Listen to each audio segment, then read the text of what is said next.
Topham Hatt's engines love their work. Gordon likes pulling the express. Thomas likes his branch line.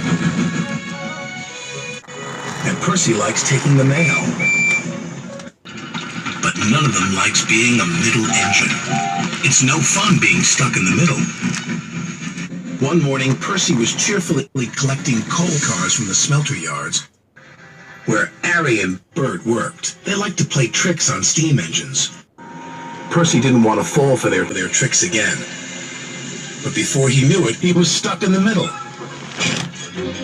"Oh, bother," chuffed Percy crossly. "Little green piggy in the middle," Harry teased.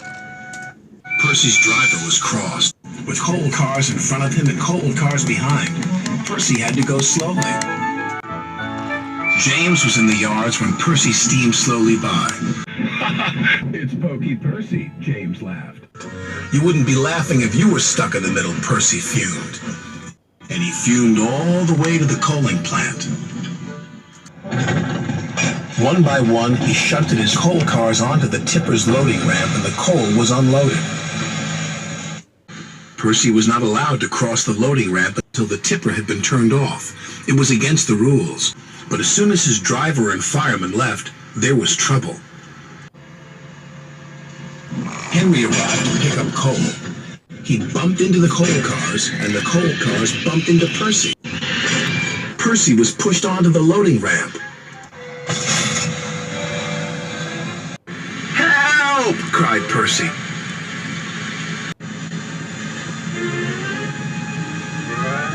Percy was hoisted up, tipped over, and brought back down again.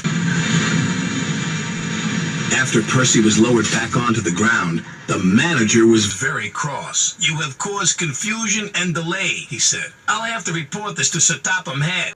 That night, Sir Topham Hatt spoke severely to Percy.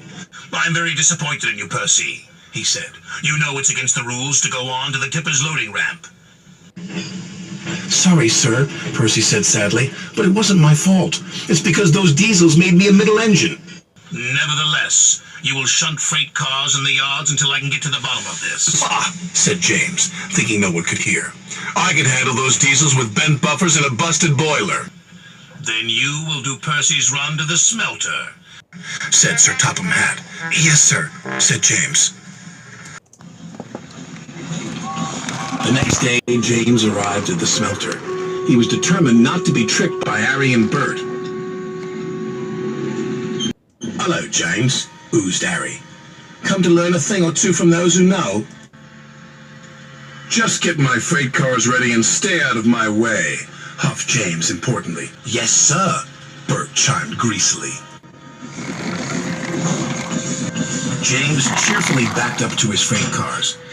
He was certain he had fooled Harry and Bert, but he was wrong. "Little red piggy in the middle," chortled Harry. "Just like Percy," jeered Bert. "I am not like Percy," huffed James. "I'm not a middle engine and I'm not moving." And he didn't. When Sir Topham Hatt heard the news, he sent Percy to fetch James. This made Percy happy. He buffered up to James and took him, along with all the freight cars, to the docks.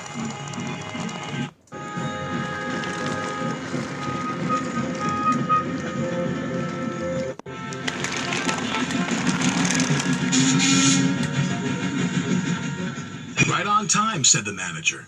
"But what is that big red engine doing in the middle?" "Learning," Percy replied. "Learning what?" "Learning to be a middle engine," Percy laughed. James covered himself in steam, hoping no one would recognize him. But it was no good.